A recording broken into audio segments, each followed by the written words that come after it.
Boa noite. Irmãos, nós vamos iniciar a pequena homenagem para os pais e eu vou estar chamando a Isabelle, que está nos visitando hoje, para fazer a oração agradecendo o Dia dos Pais, tá bom?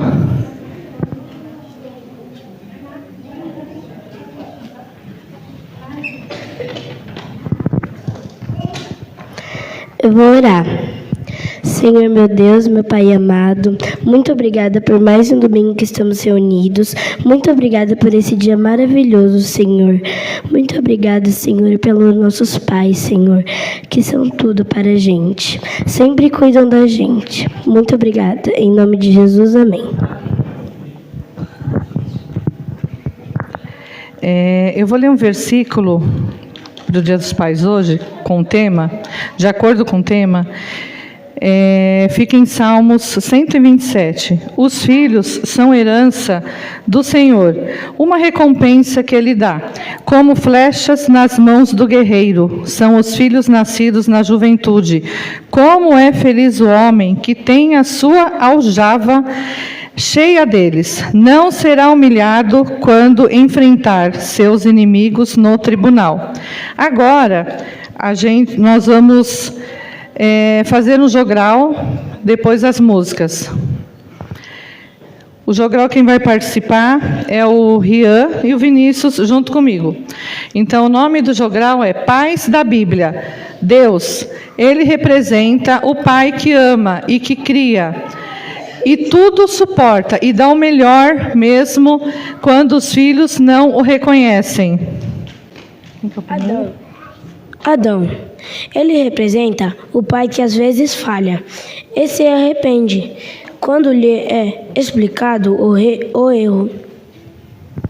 Abraão. Ele representa o pai da fé, pois creu na promessa de ser pai de uma grande nação antes de ter algum filho. Isso lhe foi imputado com justiça.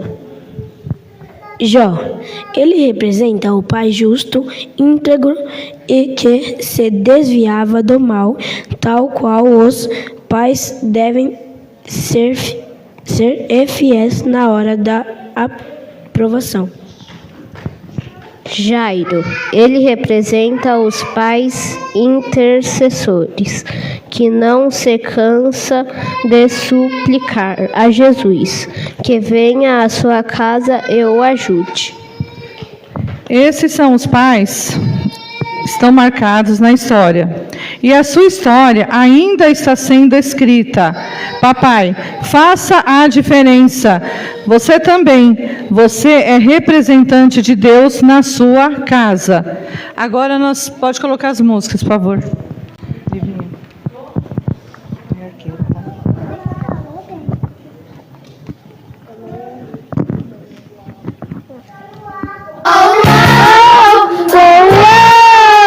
Eu sou uma flecha na sua branqueira.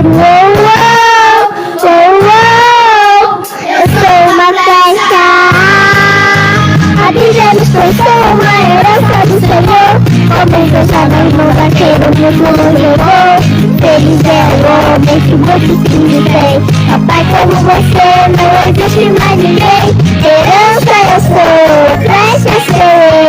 Mas tu história.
Muito bem, irmãos, o grande privilégio e responsabilidade como pais, né?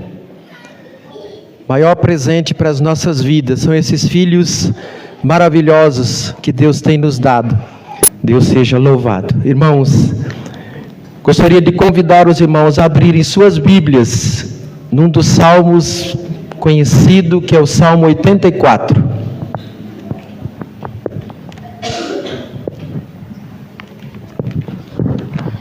O Salmo de número 84.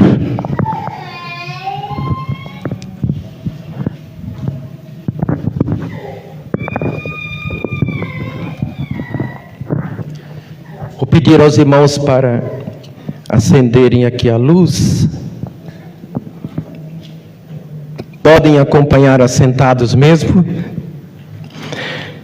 Nós teremos a palavra, depois há também a comemoração, mais uma outra parte referente ao Dia dos Pais, que a irmã Rosa está preparando. O Salmo 84, o que nos diz aqui a palavra do Senhor. Acompanhe atentamente. Quão amáveis são os teus tabernáculos, Senhor dos exércitos. A minha alma suspira e desfalece pelos atos do Senhor. O meu coração e a minha carne exultam pelo Deus vivo. O pardal encontrou casa e a andorinha ninho para si, onde acolhe os seus filhotes. Os teus altares, Senhor dos exércitos, Rei meu e Deus meu. Bem-aventurados, Senhor, os que habitam em tua casa, louvam-te perpetuamente. Bem-aventurado o homem cuja força está em ti, em cujo coração se encontram os caminhos aplanados, o qual, passando pelo vale árido, faz dele um manancial de bênçãos e cobre a primeira chuva. Indo de força em força, cada um deles aparece diante de Deus em Sião. Senhor dos exércitos, escuta a minha oração. Presta ouvidos, ó Deus de Jacó.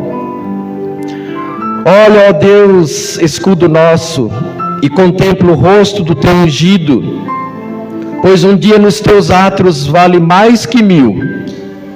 Prefiro estar à porta da casa do meu Deus, a permanecer nas tendas da perversidade. Porque o Senhor Deus é sol, é escudo. O Senhor dá graça e glória, nenhum bem sonega aos que andam retamente. O Senhor dos exércitos, ó Senhor dos exércitos, feliz o homem que em ti confia. Senhor nosso Deus, nosso Pai eterno, lemos a tua palavra. Precisamos, ó Deus, sermos iluminados pelo Espírito Santo para compreendermos, sermos motivados, capacitados para colocarmos em prática no nosso dia a dia, Senhor. Ó Deus, tenha misericórdia de cada um de nós, desse que agora contigo fala, que de mim mesmo nada tenho, nada posso, apenas instrumento em tuas mãos, enquanto pela tua misericórdia permitires, ó Deus, para que a tua palavra seja clara aos nossos corações. Em nome de Jesus é que eu te peço. Amém, Senhor. Irmãos, um lugar importante para se estar.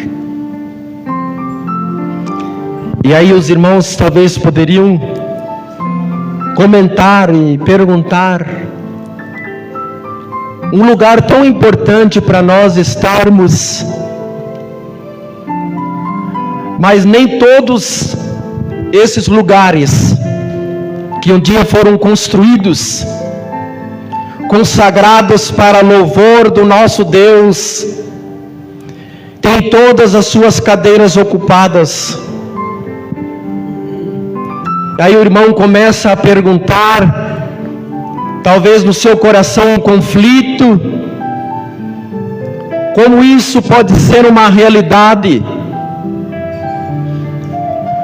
Quando às vezes convocações, muitas, precisam ser feitas, lembretes, apelos, já que este lugar é um lugar tão importante para nós estarmos.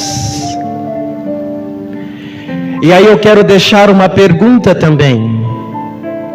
Como você se sentiu no período em que nossos encontros presenciais no templo foram proibidos? Já passamos. Talvez seria o mesmo que perguntar para alguém que estava doente e agora não está mais. Como você se sentiu quando estava com aquelas dores?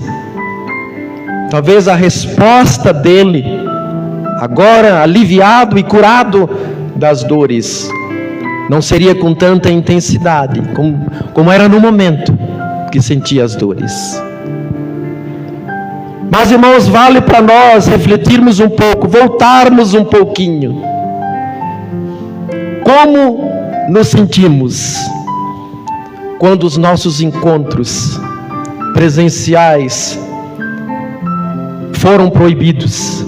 Encontros presenciais no templo foram proibidos. Será que ficamos com os nossos corações feridos, machucados? Será que aquele irmão que sempre nós encontrávamos, com ele falávamos, dávamos um abraço, estávamos tão perto dele, será que nesses dias nós sentimos a sua falta? Será que não percebemos uma diferença quando pudemos apenas ligar para ele, mandar uma mensagem, ou na transmissão do culto, assistir e contemplar a sua imagem?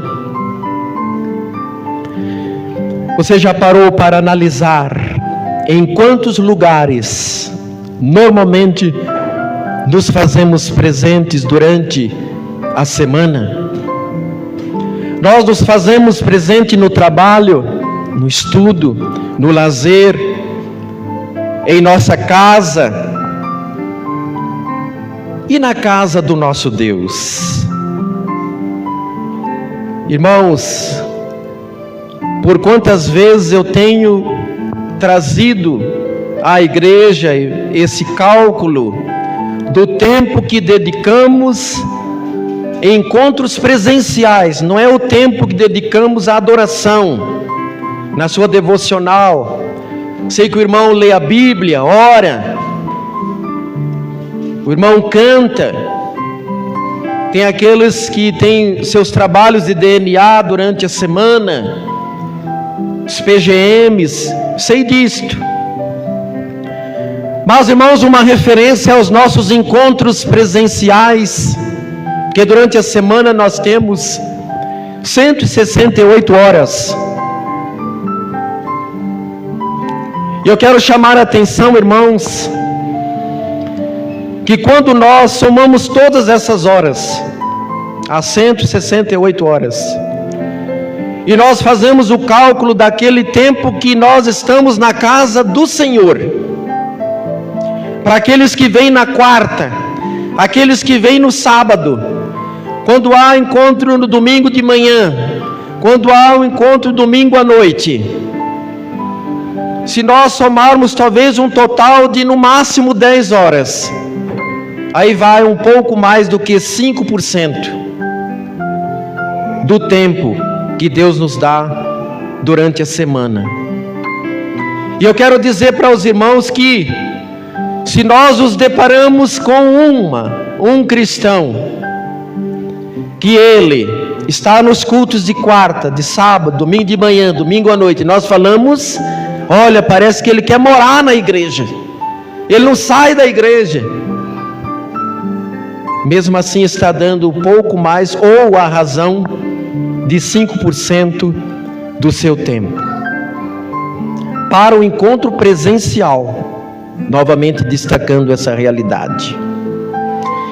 E eu faço esse destaque do encontro presencial, porque hoje eu estou falando da importância desse lugar, que um dia foi construído e consagrado para adoração, para edificação de vidas, para falar do plano único de salvação em Cristo, lugar onde os nossos dons são praticados, lugar onde cerimônias importantíssimas são realizadas. Não quero dizer que o nosso Deus se prenda a um lugar físico, porque Ele é onipresente, e Ele está primeiramente nos nossos corações, na nossa vida. Mas, irmãos, a presença manifesta do nosso Deus é quando nós o buscamos, e buscamos de coração. Nós o buscamos com dedicação, nós o buscamos de todo o nosso coração, toda a nossa força, todo o nosso entendimento. Aí o Senhor, Ele se faz presente no modo de agir, como muitas vezes você tem sentido isso, no momento da adoração, no momento que você está na sua devocional em casa, no momento que você está na igreja, que realmente você está buscando a presença de Deus, e você se sente emocionado até, alegre, porque Deus vai agindo no seu coração. Irmãos, há mais referência à igreja local nas Escrituras do que a igreja como corpo de Cristo. Há mais ou menos uns 90% de referência. São muitas igrejas mencionadas no Novo Testamento. Só no Apocalipse há a menção de 7, sendo que haviam outras 2 também na Ásia que não são mencionadas. Então, uma referência maior, tanto ao nome de igrejas, como a conselhos direcionados à igreja. A Bíblia destaca a importância desse lugar. Quando Salomão foi orientado para a construção do templo, que até esta data, até esse momento, até essa realidade, o povo andava com a aliança de Deus, a arca da aliança, com o tabernáculo que o Senhor orientara a sua construção. Mas tão importante o templo, o local para uma adoração, que o Senhor orientou Salomão à construção do templo. Quando Ageu, no capítulo 1, apresenta a queixa de Deus quanto ao abandono de sua casa, percebemos a importância que o nosso Deus destaca quanto ao lugar que é consagrado e destinado para a sua adoração. Quando em Atos 2 apresenta a igreja primitiva, todos os dias estavam ali no templo, orando. Estavam nas casas, mas também estavam todos os dias ali no templo. Quando Jesus expulsa os comerciantes do templo, porque na prática das ofertas que eram destinadas ao Senhor, quantos usavam aquele ambiente do templo, aquele espaço físico, para fazer comércio? E o Senhor destaca: minha casa será chamada casa de oração, e vós a tendes tornado um covil de salteadores, uma casa destinada a uma outra finalidade. Em Hebreus 10, 25 nos traz: não deixemos de congregar, como é costume de alguns. A palavra de Deus é muito enfática, muito clara. Não deixemos de congregar. E nós encontramos alguns nomes que são aplicados à igreja. Você já ouviu desses nomes? A igreja militante, composta de todos os servos de Deus vivos, que ainda estão atuantes, como é o nosso caso. Aqui a igreja militante, está militando ainda na obra do Senhor. A igreja triunfante, composta daqueles que já dormiram em Cristo, daqueles que já estão na glória. E quantos que poderiam mencionar daqueles que caminharam conosco até tão pouco tempo e hoje fazem parte da igreja triunfante, como no caso da nossa querida irmã Hélia, tantos outros que já partiram.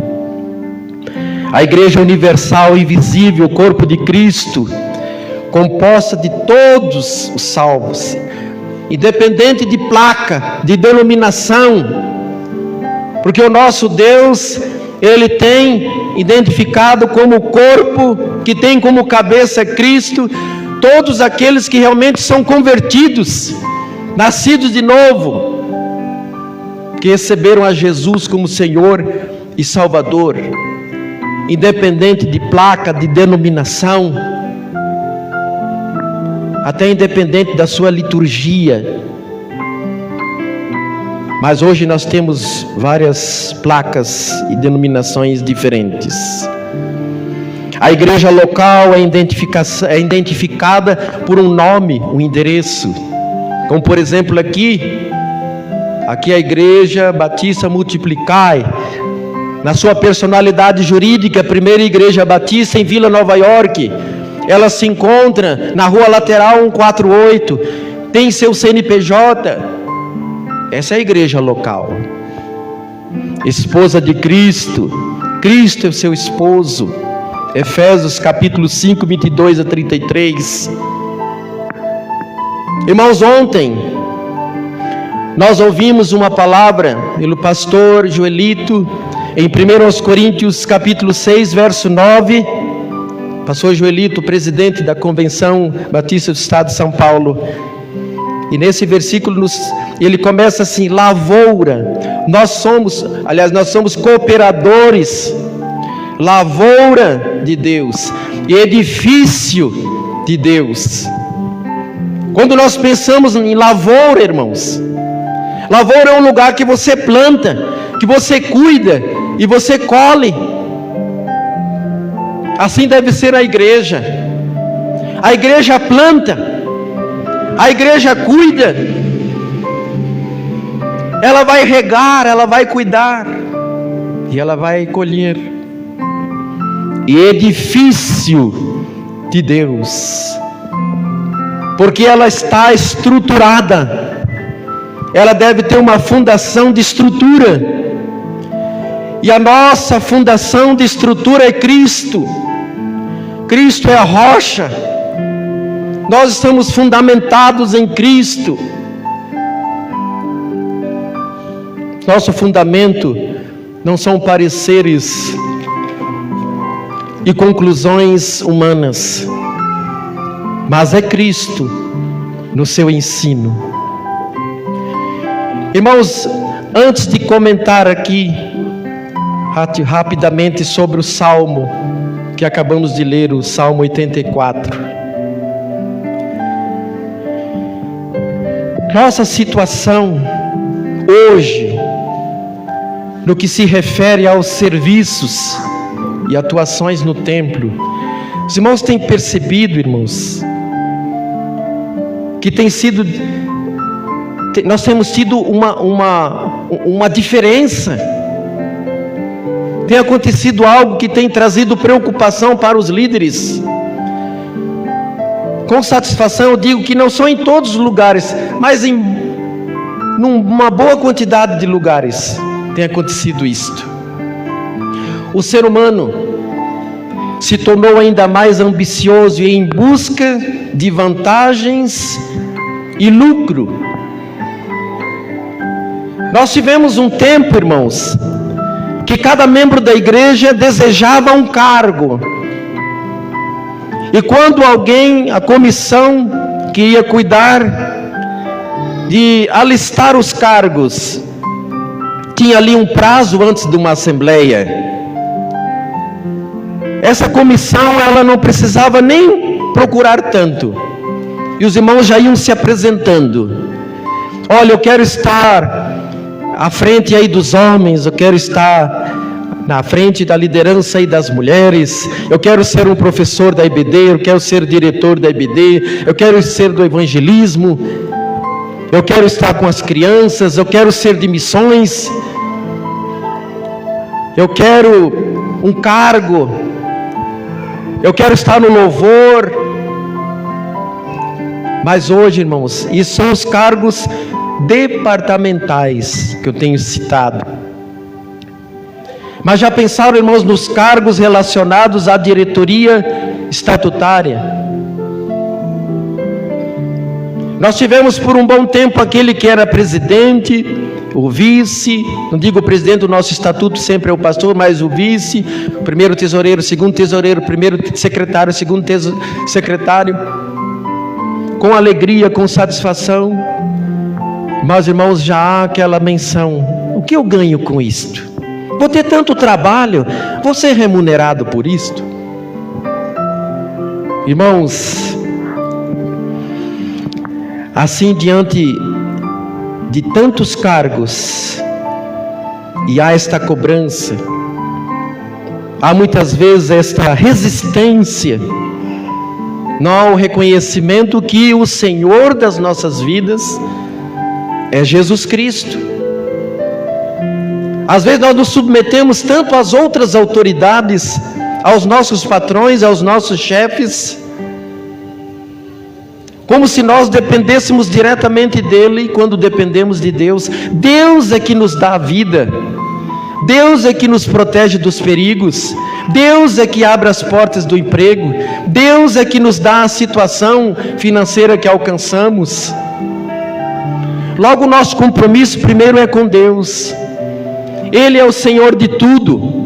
Nos traz o Salmo que Ele é o Senhor da terra, dos céus. E somos os seus servos, devemos atuar como bons mordomos. Irmãos, aqui o Salmo 84, verso 1 e 2 que lemos. Deve acontecer, irmãos, uma grande alegria, uma satisfação de estar na casa de Deus. Não deve ser um costume, irmãos, uma obrigação. Sabe, olha, eu não posso faltar no domingo. Já virou um costume. É como se fosse uma obrigação. E aí nós estamos vindo para cá já pensando o horário de ir embora. Onde está a alegria de estar na casa do Senhor? Será que isso tem acontecido com você? Será que nós temos falado como o salmista no Salmo 122, verso 1? Alegrei-me quando me disseram, vamos à casa do Senhor. Ou às vezes tem sido um peso. Nem bem cheguei, mas já estou pensando na hora de sair. E veja o que nos traz aqui o verso 1. Quão amáveis são os teus tabernáculos, Senhor dos exércitos. A minha alma suspira e desfalece pelos atos do Senhor. O meu coração e a minha carne exultam pelo Deus vivo. Está acontecendo isso, irmãos, aquela alegria, aquela emoção de estarmos na casa do Senhor para nós o adorarmos. E o verso 3, irmãos, a casa do Senhor deve ser para nós como um abrigo, um lugar de acolhimento. Quando diz os teus altares, porque ainda não havia o templo, aí está dizendo no plural, os teus altares, porque havia o altar de bronze, onde eram oferecidos holocaustos, sacrifícios, já direcionando para a cruz de Cristo. E havia o altar dos incensos, onde faz menção às orações que nós fazemos ao nosso Deus. Leia novamente ali na sua casa o verso 3. faz referência aos teus altares, Senhor, no plural. Os que valorizam e frequentam são bem-aventurados. Verso 4 destaca muito bem isto. São bem-aventurados fisicamente, emocionalmente, espiritualmente. É como recarregar a nossa bateria, irmãos. Veja que o carro precisa, ele tem ali o alternador. Se apenas sair energia, chega um momento que não dá nem para dar partida. A bateria precisa ser carregada. E nós carregamos ou recarregamos a nossa bateria quando estamos na presença de Deus, louvando, lendo a sua palavra, orando, cantando. Nós cumprimos realmente o papel de adoradores. Irmãos, a nossa força e os nossos caminhos estão no Senhor. De nós mesmos nada podemos. Nós nada podemos realizar. A força não está em nós, mas a força vem de Deus. E a alegria do Senhor é a nossa força. Nele vivemos, nos movemos, existimos. Toda a força vem do Senhor. E nós compreendemos isso. Os nossos caminhos estão firmes na presença do Senhor. O verso 6 e 7, irmãos, fala sobre o vale árido. Irmãos, Jerusalém, assim, localizado no grande deserto, e ela está a 800 metros acima do nível do mar. O pé da serra, 400 metros abaixo do nível do mar. Há vales, há montanhas. Há em alguns lugares, algumas árvores que destilam algum líquido, que parecem que estão chorando. Por isso que há uma menção do vale de lágrimas. Há lugares perigosos, mas o Senhor está conosco. A primeira chuva, logo depois da seca do verão, o outono, traz os frutos, traz as flores. Versos 8 e 9, irmãos, local de oração, casa de oração, em nome de Jesus é que nós oramos, é sempre em nome de Jesus. Por quê? Porque Ele é o único mediador entre nós e Deus. Então toda oração nós devemos terminar em nome de Jesus. Irmãos, o verso 10, eu gostaria de perguntar se esse versículo tem sido uma realidade em sua vida.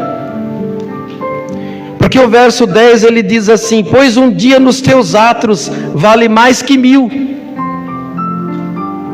Irmãos, tem sido uma realidade na sua vida o que esse versículo está mencionando? Um dia nos teus atos vale mais que 1000. Será que é uma realidade? Ou apenas nós decoramos? Nós não discordamos. E aí, irmãos, eu vejo um grande problema quando nós só concordamos com muitas das doutrinas que são apresentadas, mas nós não as vivenciamos, não as praticamos. Não é uma realidade na nossa vida, no sentido da prática. Só concordar já é um passo, mas não é o passo completo e o passo esperado pelo nosso Deus. Verso 11, irmãos, sol. O Senhor é um sol, escudo. O Senhor é um sol porque o sol, irmãos, traz vida, traz claridade. O sol traz o norte. O sol traz a direção. O escudo traz a proteção, traz a guarda. E o salmista, ele faz a comparação daqueles que são guardados na casa do Senhor. O andar corretamente nos traz muitas bênçãos, irmãos. Por isso que é importante o que nós fazemos na nossa vida, Porque a palavra de Deus, ela é bem clara: o que nós semeamos é o que nós vamos colher. Aí a lei, irmãos, da semeadura com a sua colheita. Então cada um de nós, irmãos, ou ele é agraciado, ele é homenageado, ele é presenteado depois das suas boas ações, ou ele é castigado, ou ele sofre por causa das más ações.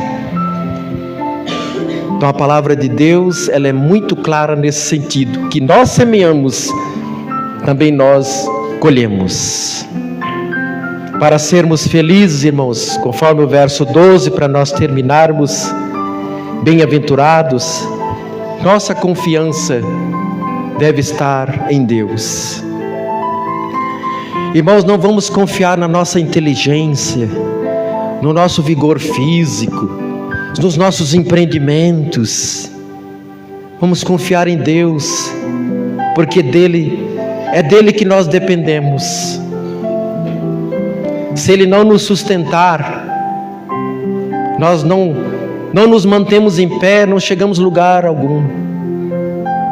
O povo deixava bem claro, né? Senhor, se Tu não fores conosco, nós não podemos ir, não iremos. Quando depois daquele discurso tão longo de Jesus, muitos foram se retirando, e se vós quereis retirar-vos também, Pedro assim: para onde iremos? Tu tens as palavras de vida eterna. Reconhecer a inteira dependência que temos do nosso Deus. Irmãos, para concluir, a casa do Senhor, o templo, deve ser desejado, cuidado, frequentado, valorizado, pois essa é a vontade do Senhor. Que Deus assim nos abençoe na aplicação da sua palavra nas nossas vidas. Vamos colocar em pé, nós vamos orar, principalmente pelos nossos pais, e os irmãos, nesse último louvor, terão oportunidade para trazerem seus dízimos e ofertas, e aí estaremos encerrando. Ó Deus bendito, ó Deus amado e eterno, nós queremos agradecer, ó Deus, pelo privilégio de teres, ó Deus, colocado sobre nós esta incumbência, esse grande privilégio, esta grande bênção de sermos pais desses filhos maravilhosos. Pedimos a Deus a continuação das Tuas bênçãos sobre cada um dos nossos filhos e sobre a vida de cada um de nós pais. Nós Te glorificamos, nós Te exaltamos, e nós, ó Deus, já agradecemos pelas contribuições que ontem foram feitas e que agora é a oportunidade de se fazerem. Leva-nos em paz para os nossos lares, guardados e amparados por Ti, em nome de Jesus. Amém, Senhor.